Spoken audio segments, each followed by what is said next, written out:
నమస్తే, welcome to today tomorrow. నేను మీ నరేష్. తెలంగాణ రాష్ట్రంలో లోక్సభ ఎన్నికలకు అధికార ప్రతిపక్ష పార్టీలని కూడా సిద్ధమైపోతున్నాయి. ఈ క్రమంలో ముఖ్యంగా బీఆర్ఎస్ బీజేపీ పార్టీలు తర్జన భర్జనలో పడ్డాయి.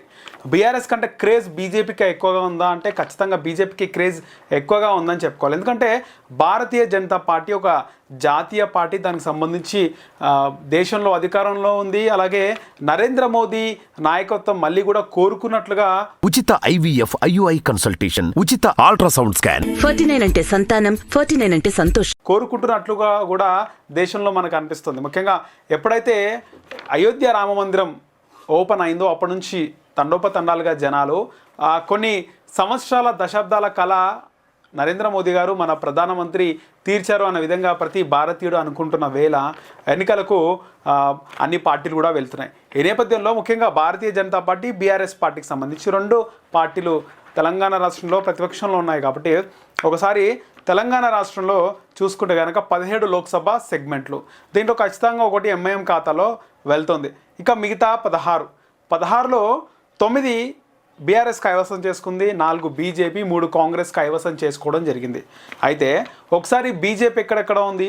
బీజేపీకి సంబంధించి బండి సంజయ్ కరీంనగర్లో, ధర్మపురి అరవింద్ నిజామాబాద్లో ఉన్నాడు. అలాగే ఆదిలాబాద్లో సోయం బాబురావు, ఇక్కడ సికింద్రాబాద్లో కిషన్ రెడ్డి రాష్ట్ర అధ్యక్షుడిగా, కేంద్ర మంత్రిగా ఆయన వ్యవహరిస్తున్నారు. ఇక భారతీయ జనతా పార్టీకి 4 ఉంటే కాంగ్రెస్కి 3 ఉన్నాయి. కోమటిరెడ్డి వెంకటరెడ్డి, ఉత్తమ్ కుమార్ రెడ్డి వాళ్ళు రాజీనామా చేయడం జరిగింది. దీనికి సంబంధించి రేవంత్ రెడ్డి కూడా ఆయన 3 ఎమ్మెల్యేలు, ఇక్కడ మంత్రులు కూడా అవ్వడం జరిగింది. ఇక బీఆర్ఎస్కి సంబంధించి 9 సిట్టింగ్లు ఉంటే దాదాపు అందులో 4 నుంచి 5 మంది పోటీ చేయాలా వద్దా అని ఒక ఇద్దరు తటస్థంగా పక్క పార్టీ వైపు చూస్తున్నారంట. ముఖ్యంగా బీఆర్ఎస్కి సంబంధించి భారతీయ జనతా పార్టీ వైపు చూస్తున్నారంట కొంతమంది ఎంపీలు. అందులో చేవేల నుంచి ప్రాతినిధ్యం ఎంపీగా ఉన్నటువంటి బీఆర్ఎస్ ఎంపీ రంజిత్ రెడ్డి పోటీ చేయాలా వద్దా, భారతీయ జనతా పార్టీ నుంచి పోటీ చేస్తే ఎలా ఉంటుందనే విధంగా ఆలోచిస్తున్నాడంట. అంటే ఇక్కడ ఒకవేళ భారతీయ జనతా పార్టీలోకి వెళ్తే, ఒకవేళ భారతీయ జనతా పార్టీ బీఆర్ఎస్ కలిసి పోటీ చేస్తే మళ్ళీ అది అసలుకే మోసం వస్తుంది. ఇందులోనే టికెట్ తీసుకొని పొత్తులో భాగంగా పోటీ చేసి బయట పడవచ్చు, లేదా పార్టీ చేంజ్ చేసే అవకాశం ఉందా, లేదా పోటీ నుంచి దూరంగా ఉండాలా అని ఆలోచిస్తున్నాడంట చేవేళ్ళ. అలాగే ఒక్కసారి మనం చూసుకుంటే కూడా చేవేళ్ళ నుంచి రంజిత్ రెడ్డి పోటీకి దూరంగా ఉండాలని భావిస్తున్నాడంట.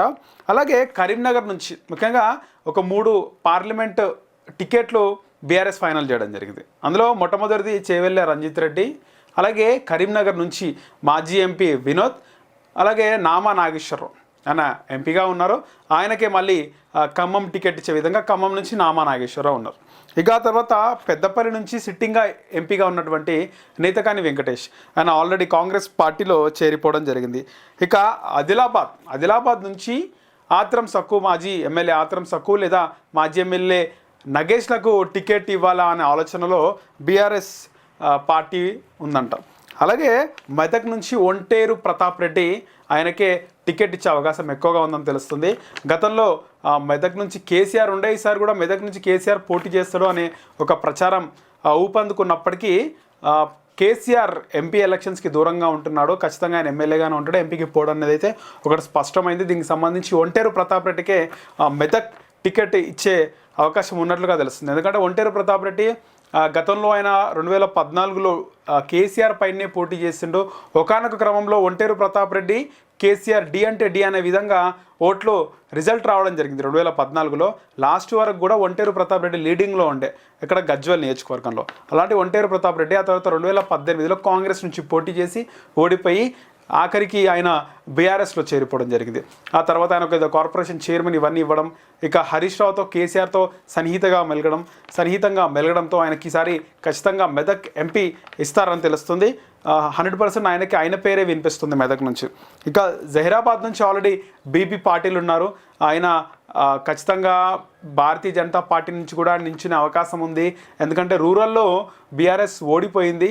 ఇక జహీరాబాద్ నుంచి ఆయన బీఆర్ఎస్ నుంచి నించోవడం కాకుండా ఆయన భారతీయ జనతా పార్టీ నుంచి కూడా ట్రై చేస్తున్నాడు, పక్క పార్టీ వైపు చూస్తున్నాడు అని చెప్పి ఒకటి అయితే ఉంది. ఇంకా నిజామాబాద్ నుంచి ఇక్కడ ముఖ్యంగా మనం ప్రస్తావించాల్సింది నిజామాబాద్ ఎంపీగా గతంలో కల్వకుంట్ల కవిత ఉండే, తర్వాత మొన్న జరిగినటువంటి ఎన్నికల్లో నిజామాబాద్ నుంచి బీజేపీ సీటు కైవసం చేసుకుంది, ధర్మపురి అరవింద్ ఎంపీగా గెలవడం జరిగింది. కవిత తర్వాత ఇప్పుడు ఎమ్మెల్సీగా ఉంది, కానీ ఎంపీగా ఆమె పోటీకి దూరంగా ఉంటుంది, ఖచ్చితంగా ఆమె ఎంపీకి పోటీ చేయదు.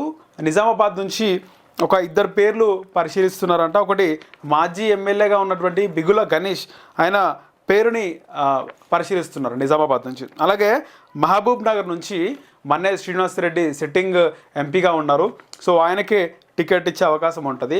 అలాగే నాగర్ కర్నూలు నుంచి, ఇది ఎస్సీ రిజర్వ్డ్ నియోజకవర్గం నాగర్ కర్నూలు, ఇక్కడ నుంచి రాములు ఉన్నాడు, సిట్టింగ్ ఎంపీ రాములు, కానీ ఆయన పోటీకి ఆసక్తి చూపట్లేదు ఆయన అని చెప్పి కూడా అంటున్నారు. అంటే అక్కడ నాగర్ కర్నూల్లో ఖచ్చితంగా ఆల్రెడీ మొత్తం కూడా ఎమ్మెల్యేలు కాంగ్రెస్ ఎమ్మెల్యేలు ఉన్నారు, సో రాములు పోటీకి దూరంగా ఉన్నట్లు తెలుస్తుంది, పోటీ చేసే ఇష్టం లేదని తెలుస్తుంది. దీనికి సంబంధించి అక్కడ గువ్వల బాలరాజుకి ఎంపీగా నాగర్ కర్నూలు నుంచి పంపించాలని కూడా అధిష్టానం భావిస్తోందంట.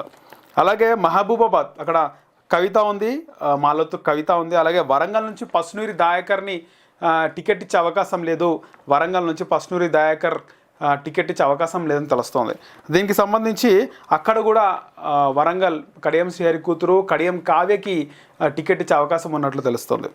ఇక మల్కాజ్గిరి గతంలో మల్కాజ్గిరి నుంచి ఎంపీగా ఇప్పుడు ప్రస్తుత ఎమ్మెల్యే రాజశేఖర్ రెడ్డి గతంలో మల్కాజ్గిరి ఎంపీగా నించుని ఓడిపోవడం జరిగింది. మల్లారెడ్డి స్వయానాలుడు ఈసారి ఆయన ఎమ్మెల్యేగా పోటీ చేసి గెలవడం జరిగింది ఈసారి. అలాగే మల్లారెడ్డి కొడుకు భద్రారెడ్డికి టికెట్ ఇచ్చే అవకాశం 100కి 100 ఉన్నట్టు తెలుస్తుంది. ఆల్రెడీ టికెట్ కన్ఫర్మ్ అయింది, ప్రకటించడం ఆలస్యం. 100% మల్కాజ్గిరి టికెట్ భద్రారెడ్డికే ఫిక్స్ అయింది, కాకపోతే ఇంకా అనౌన్స్ చేయట్లేదు. సో ఆల్రెడీ ఇది క్లీన్, ఇది భద్రారెడ్డికే టికెట్ కంపల్సరీగా ఇస్తున్నారు, బీఆర్ఎస్ టికెట్ అని తెలుస్తుంది. ఇంకా అనౌన్స్ చేయడమే, అఫీషియల్గా మాత్రం అనౌన్స్ చేయలేదు, అనౌన్స్ చేయడమే ఆలస్యం. ఇక మల్కాజ్గిరి తర్వాత నల్గొండ, భువనగిరి, ఈ 2 సెగ్మెంట్లు ఉన్నాయి. ముఖ్యంగా నల్గొండ నుంచి భువనగిరి నుంచి చాలామంది టికెట్ ఆశిస్తున్నారు. నల్గొండ నుంచి గుత్తా సుఖేందర్ రెడ్డి కొడుకు గుత్తా అమిత్ రెడ్డి అక్కడ బాగా ట్రై చేస్తున్నాడంట టికెట్ కోసం, కంపల్సరీగా నల్గొండ నుంచి నేను పోటీ చేయాలని. అలాగే భువనగిరి పార్లమెంట్ సెగ్మెంట్ నుంచి ఒక 2-3 ఆశావాళ్ళు అయితే ఉన్నారు బీఆర్ఎస్ నుంచి. పైల శేఖర్ రెడ్డి, అలాగే నగరం ఉమ్మడి రంగారెడ్డి జిల్లా నుంచి కూడా కొంతమంది బాగా ట్రై చేస్తున్నారు. పైల రాజశేఖర్ రెడ్డి, వీళ్ళందరూ కూడా పైల శేఖర్ రెడ్డి వీళ్ళు ట్రై చేస్తున్నారు. 2-3లో వీళ్ళకి ఇచ్చే అవకాశం ఉందని తెలుస్తోంది. అలాగే సికింద్రాబాద్ పార్లమెంట్ సెగ్మెంట్ నుంచి ఆల్రెడీ అందరూ జిహెచ్ఎంసీలో అయితే స్ట్రాంగ్గా ఉంది బీఆర్ఎస్, ఖచ్చితంగా అందరూ ఎమ్మెల్యేలు గెలవడం జరిగింది. బీఆర్ఎస్కి సంబంధించి గతంలో తలసాని శ్రీనివాస్ యాదవ్కి కొడుకు సాయి కిరణ్ యాదవ్కి టికెట్ ఇవ్వడం జరిగింది, ఈసారి కూడా ఆయనకే ఖచ్చితంగా వచ్చే అవకాశం ఉంటుందని అయితే తెలుస్తుంది. మొత్తానికి ఇక్కడ కవిత నిజామాబాద్ ఎంపీ ఎలక్షన్స్కి ఆమె దూరంగా ఉంటున్నట్టుగా తెలుస్తుంది. ఆమెకు ఎంపీగా ఇష్టం లేదు పోటీ చేయడం. సో నిజామాబాద్లో ఈసారి ఎంపీ ఎలక్షన్స్కి, ఎంపీ ఎన్నికలకి కవిత దూరంగా ఉంటుంది. కవిత నిజామాబాద్ ఎంపీగా అయితే పోటీ చేయట్లేదు.